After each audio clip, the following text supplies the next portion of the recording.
I'm seeing you. A little bit of a nap. Impromptu nap with Drew right off the side. All right, folks, we'll start our meeting here at 4:02.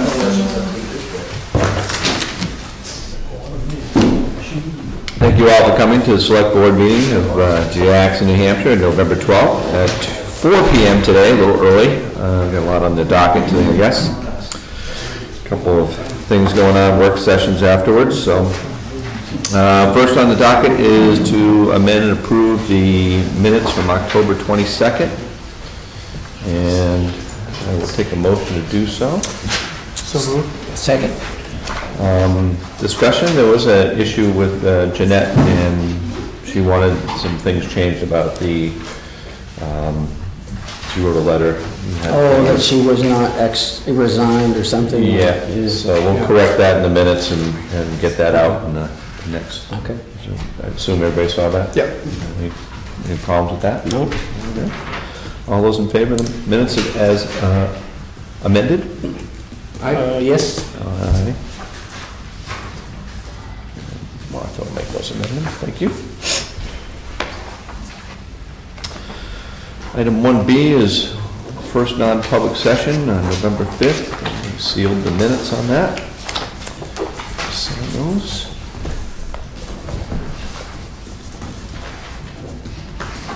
Item C was a second non-public session. The envelope, please. Okay.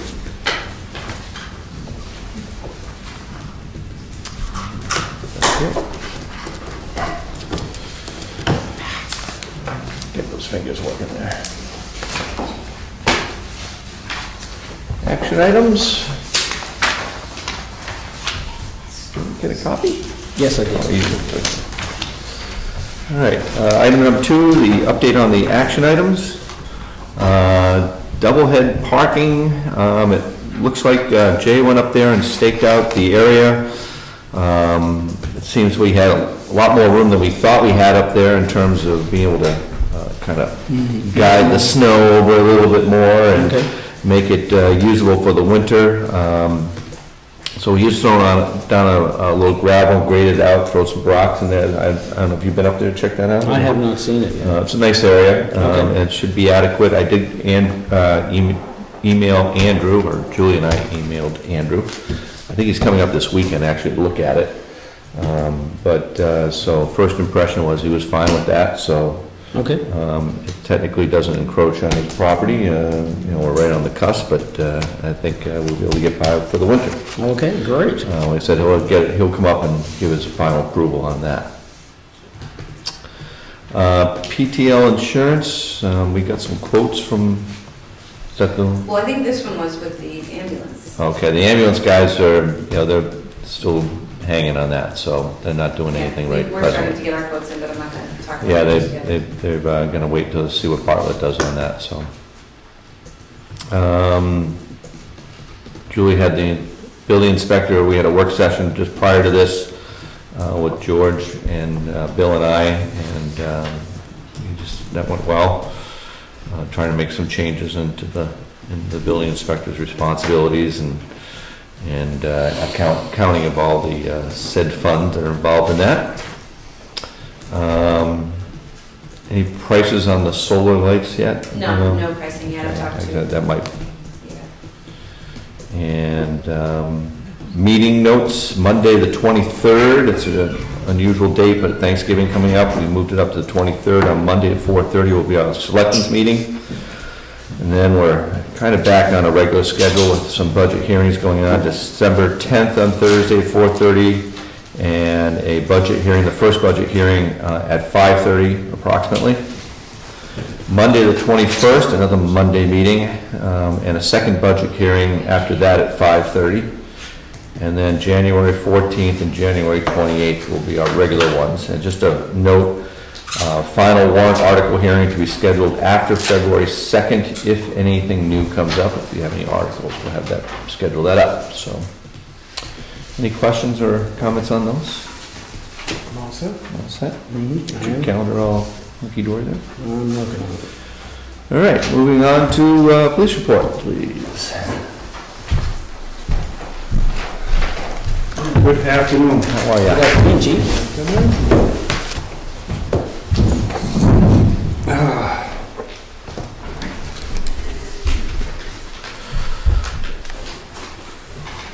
Past couple of weeks, we're experiencing a sort of a lull in activity, which is a good thing, in terms of,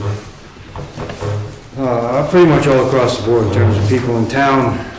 Traffic remains in a very low to medium density, which allows us time to focus on some trouble areas and identify other areas that we should be focusing on when it's a higher density. We're seeing an increase in homeowners' alarms going off over the past couple of weeks. I don't know if it's a change in the weather or a change in their systems, but we're continuing to monitor that. But other than that, it's been business as usual.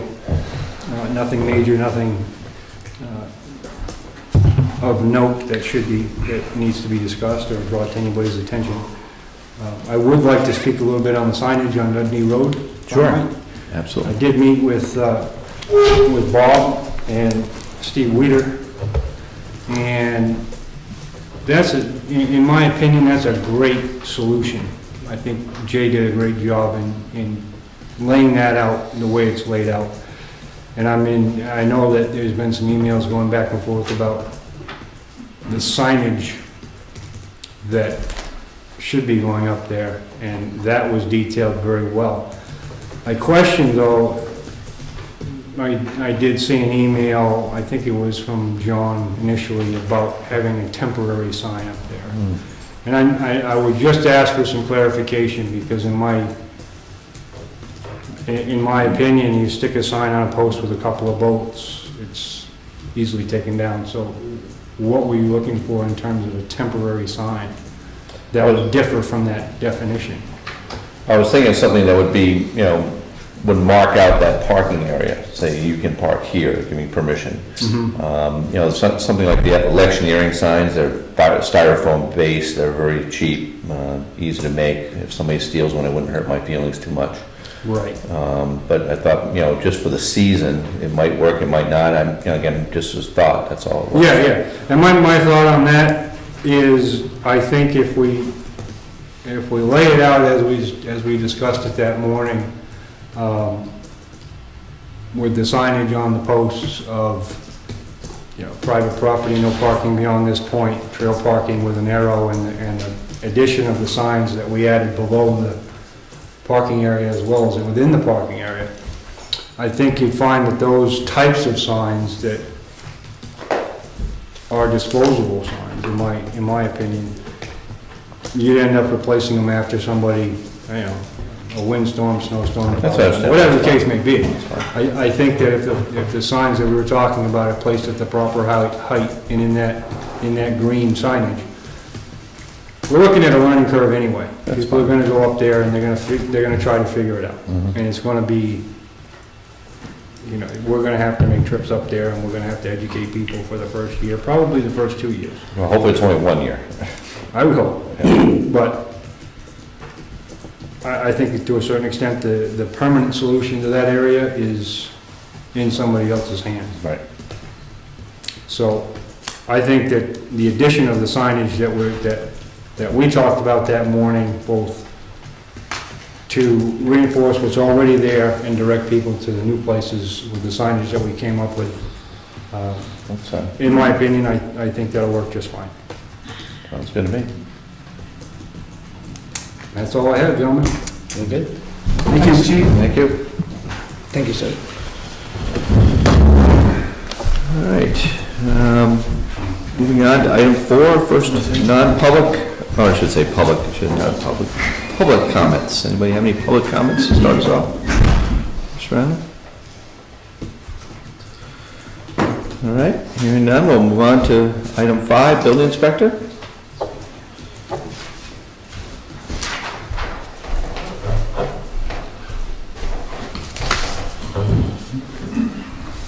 Got a lot of new permits just before Yes. winter's coming here. I guess so. And I'll just go over some of them here. Let me see, 5B. This is up on Black Mountain Road. It is, this is the Jackson Marketplace. They're adding a sink and a toilet underneath the stairs. 5C, this is up at Dana Place, condos. It's a brand new kitchen going in. 5D is, they're building a shed. This is up on the Whitney Hill Loop. And 5E, building a new home up on Presidential Road, and actually this house is going to be on hold until springtime. They decided they were going to try to get it in before winter, but they decided that they're going to wait, which is probably a very good idea.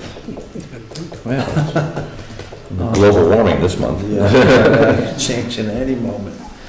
Let's see, 5F. This is for a set of solar panels that are going to be ground mounted on the north side of the garage. And this is up on Sutter Notch Road. Doesn't sound right, does it? Yeah, put them on the south side, I would think. Well, yeah, well, yeah, I think they're far enough out so you can get some sun. 5G, let me see here.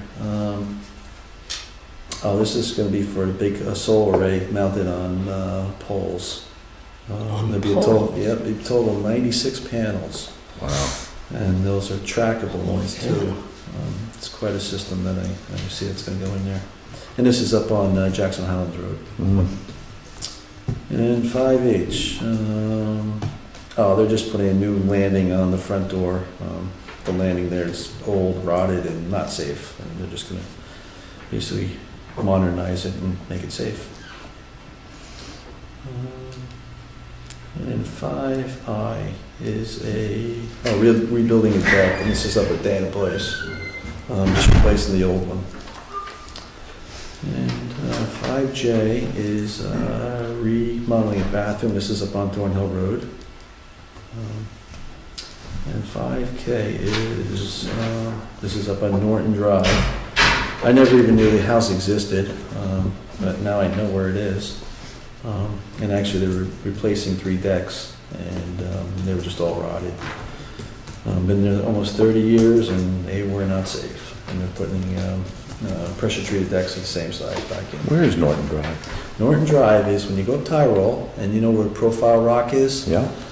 It's on the other side of the road, right in that area there, and you're going to see a sign that says Norton Drive, and there's only one house that you see. Huh. There's actually a house that you go in and you go down the hill a little bit and around the corner, and there's a house there. I never knew that, so, yeah. Very interesting. Question for you on G. Yeah. With it seems like we're getting a lot of these solar panel things. Who does is that something Goody does for the final inspection for the electrical hookup, or is that the co-op, or who? Well, no, I go out there with Goody because he's a master electrician. Right. And actually, it's nice to have the fire department involved in this so they can see these applications, being installed and how to turn them off and everything else. Right, sure. So, and since this is an actual separate structures, these are 4 pole-mounted structures that they have concrete in the ground, a big 12-inch diameter solid steel pole, and then this big array. And these actually track, and they and believe it or not, they shake the snow off too. They're pretty high tech. Wow. So then we look at all that, and they all have to be up to the new 2014 electrical code, which really addresses the problems, or the so-called problems they used to have with solar panels and for safety and everything else, and rapid shutdown. And so that way the fire department's aware of these systems, and we know what's going on. Very good. Do you have any idea what the kilowatts they plan to put out of there? What is that system? That's probably going to be in the range of 40-something kilowatts, probably. Yeah, somewhere around there. Just curious. Yeah, it's a nice system. Good. All right. Thank you, sir. Thank you. All right, thank you. Thanks, Kevin. All right, moving on to item 6, new business. First, we have a FEMA grant application for the fire department. I might as well come up again. Yeah, it has to do with getting some scuba tanks. Yeah, but basically, Ann Peterson is writing a grant for the fire department for air packs. And we just want to ask permission for the selectmen if that's okay and get your approval, our blessing. How much is the grant gonna be for? That's a good question. I know she's still working on the paperwork. I know she's come up with a figure yet. How much? 50. 50? 50 Yeah, I was gonna grand, say wow. 30 something, yeah, 50 grand. Yeah, the price of air packs have gone way, way up over the years. Air is expensive now? Well, no. You know, they used to have simple air packs with simple air masks and everything else. Now they got all these sensors in there and they're making them complicated, and Right. the price has gone up 3 times the you know, what they used to be. So, I don't, I'm sorry, go ahead. Packs? what's that? How How many? many air packs? They're $7,000 a piece, so. Yeah. 7 or 8 For percent. 6 or 7. Okay. I don't know whether we need a motion, but I would say let's authorize the Yeah. grant, or authorize the what? The And- proposal grant? or what? Yes, she's writing it now. Okay. Right. Yeah, there's a lot of paperwork to that. I can't believe how much it is. All right. Supportive. Yep, definitely. You okay? Yeah, Okay. great, thank you. So, Thank you. make a motion then? Make a motion to authorize them to go after the grant? Sounds good to me. Second? Any discussion? Any strings attached? Any strings attached? Good question. Any strings attached? I don't think there is. I think it's straight money. Straight money. Yeah. Good question, though. Yeah, they're federal taxes. Well, be careful. Yeah. We have one grant for babies. We'll let her go through the work and we'll find out if there are any strings attached. All those in favor? Aye.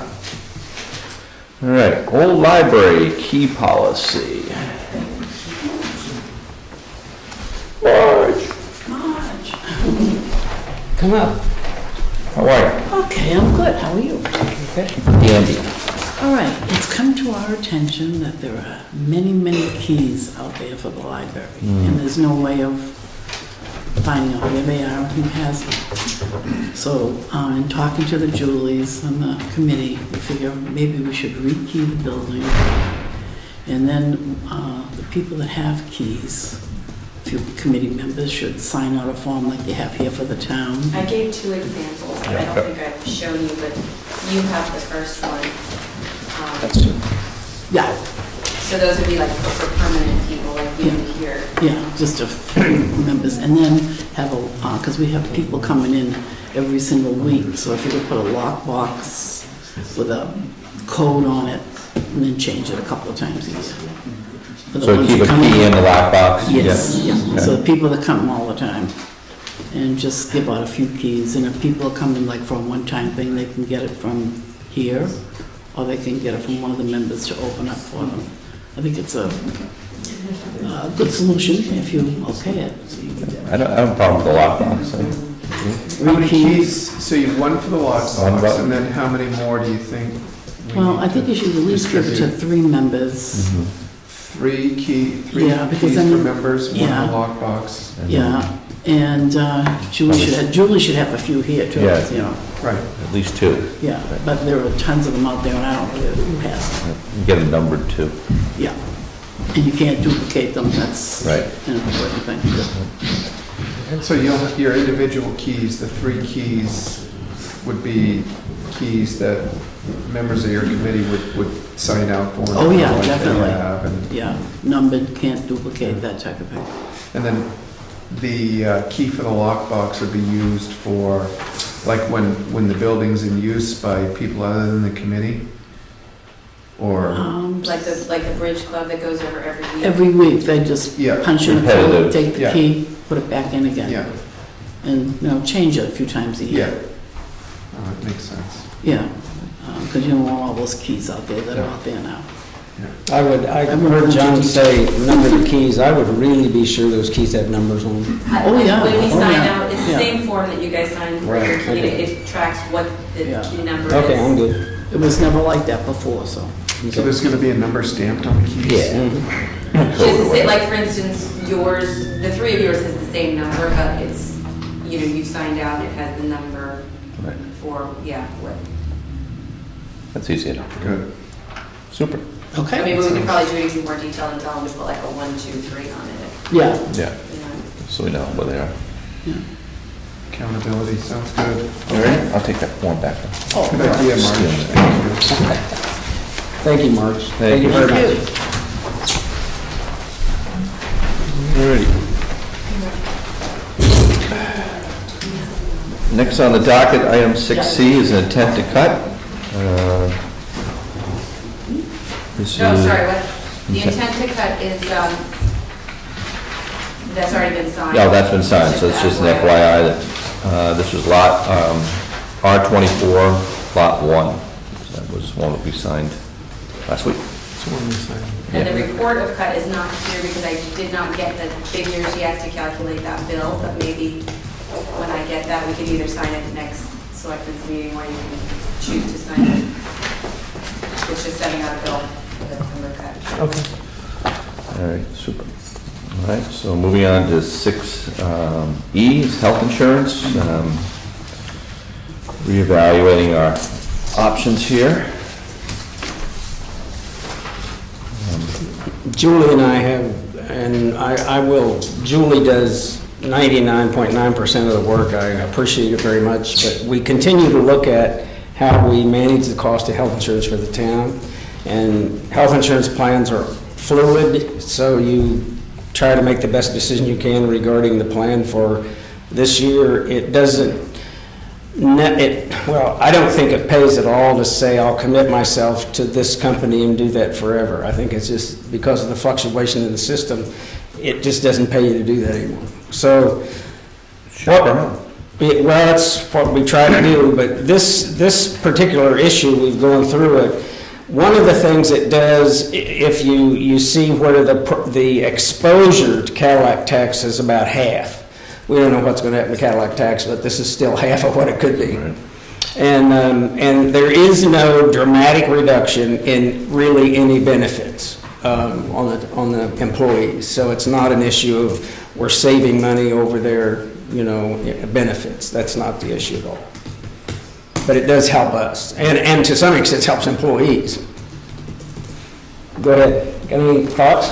Who, me? Mm-hmm. Yeah. Oh, so just that, I didn't know if you were pointing. No. Just that we are suggesting that we make a move from Health Trust to Interlocal Trust. They've presented some plan options that would reduce the Cadillac tax and still, as Bill said, keep us kind of at the same benefit level where we are. And it's cheaper as well in terms of the single two-person and family monthly It is. fees, so. Well, I don't see any problem with that. No, it looks like it makes. Okay. Nice job. We're happy. I'm happy. She's the one that's the nice job. Thank you, Jules. Jules, Jules both involved. Do we have a motion to do that, or is this? It would be a question, I'm trying to think back, I don't think we had a motion last year or 2 years ago when we did this.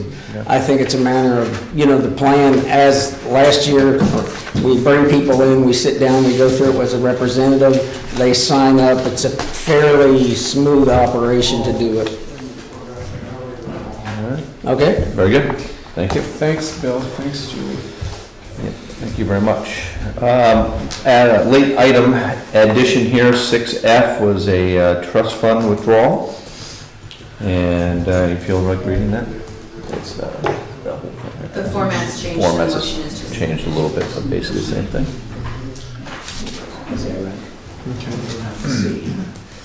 Go ahead and just read that. Yeah. Give it to. All right, so the Board of Selectmen are requesting to follow withdrawals from the trust funds as indicated below. $78.34 from the Bridge Repair Expendable Trust Fund for the Lucy Hardware invoice 249561 dated October 29th, 2015, and $219.77 from the Bridge Repair Expendable Trust Fund, Hancock Lumber invoice 1010302 dated October 28th, 2015. Second. Any discussion? All right, all those in favor? Aye. Aye.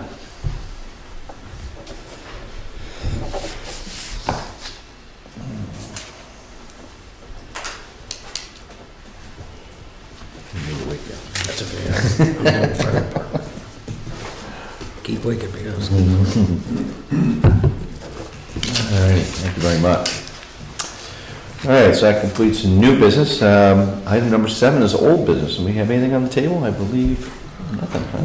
Well, I had You have something? one thing for old business, and it's the house up at Whitney Hill Road that the owner had felt like when we went up there and did a shim coat of pavement a couple years ago, that it was causing flooding on her property. We had Burr look into it, and she's a second homeowner. I've gone up there and looked at it with Jay, and it's not really clear to anybody that goes up there and takes a look at it how the town could be involved with increased runoff, or a shim coat could have increased runoff up there. So I really am gonna concur with both Burr and the road agent Jay that if she's got increased runoff, and her home is straight downhill from her driveway, so if there's runoff going down to her home, and she's getting water in her basement or whatever kind of event that it's translating into, it really has nothing to do with us paving up there 3 years ago. Everybody, I just wanted to keep you guys informed on that. I don't know if maybe... I went up there as well. I didn't see anything that, obviously it was dry the day I went up there, but, something, obviously it's, nothing we've done recently that, shimming that would have caused that, but that wouldn't cause that, it's not that big. And there's actually grass growing in the driveway, and there's no gullies being created from heavy rain. Washout or anything, evidence of it, so. Right. Yeah, very good, thank you. Anybody else have any old business? All right, last round of public comments. Gino, how are you? I was reading some of the minutes and stuff from a past meeting, and it was mentioned, there was some talk about putting some other money aside for a lawsuit claim. And there's also a rumor overheard that one of the participants that had sued the town prior had received a settlement. A couple of things. I'm wondering if the settlement itself, I understand that the initial settlement that's been made will be for public consumption. And the other thing is, what is our exposure? I think it was Bill had asked to put $50,000 in for potential loss in the case. And I was wondering what our exposure was overall. And also, is there a possibility there could be additional money that would have to be put aside in case there was a claim that exceeded our coverage? And I'm just wondering, you probably can't talk about the incidents, but I'm just wondering, how exposed are we? Is it a few hundred thousand? Is it $1 million? What is it? I know some stuff happened that, a few years ago with 2 of the employees. And I just wonder where we sit on it, because it is a matter for the town. In terms of our coverage, I think, we have insurance for a certain amount of liability coverage on that. We're expecting, hopefully, the lawsuit to be settled. Obviously, we don't know what that figure is going to be. We can't really discuss, obviously, what's going on right now in terms of that. In terms of any money is to be mentioned. But we're going to have to deal with it, obviously, if we get it's over our coverage. So, Bill, you have something? No, it's more confidential than trying to do public with it. The answer is, the answer is, let me say, I don't know what the answer is, but I guess it just depends on where it ends up. I don't know how to answer that otherwise. I know that there have been some cases that went to a jury trial, and I don't know how that's limited here. I'm talking out of my pay grade now, but you can make a statement that says, certain kind of claims, like if you have a fender bender on the automobile, you could go, the insurance company would say, these are all settled within this range. You know, they'd say, that's it, that's probably where they're settled. You can make some kind of a statement about some claims that say they're all within this range, but it doesn't, when I say they're all, you can always get some outside the range, but the normal is in here in this middle.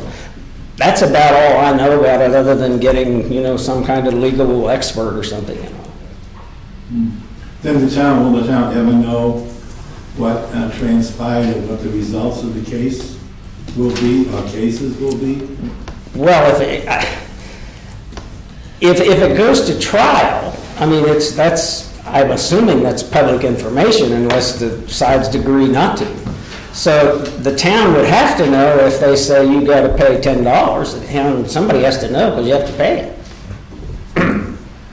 Is that, I mean, we don't have any secret pot of money up here, I guess, and that's what I'm saying.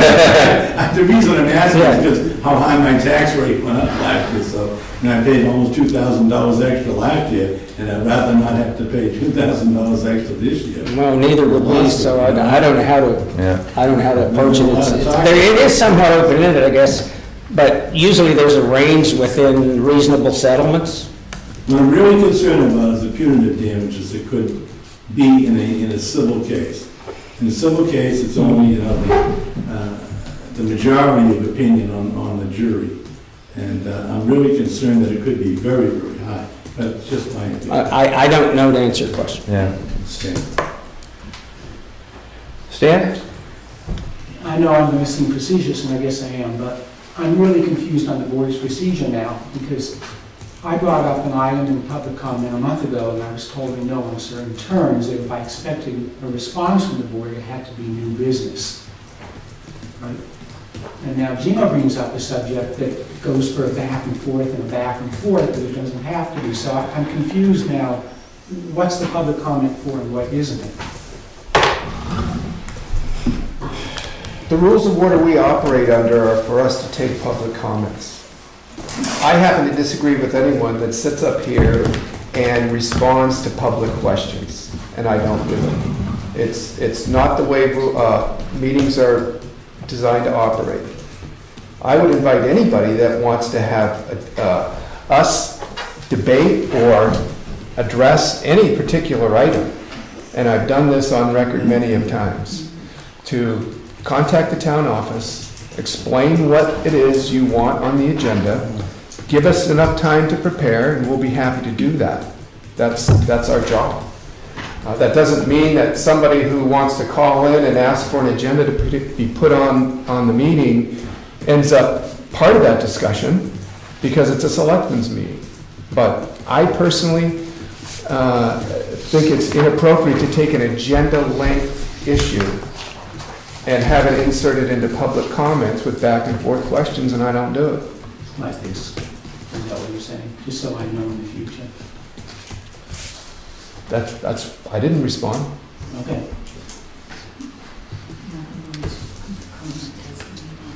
Anybody else? All right, hearing none, I'll take before we adjourn, though, just to remind everybody that the highway budget work session will be at 5, and the fire department discussion will be at 5:30 approximately. We won't start any earlier than that, because I know that's what we scheduled it for, so take a motion to adjourn until 5 o'clock. So moved. Second. All those in favor? Aye.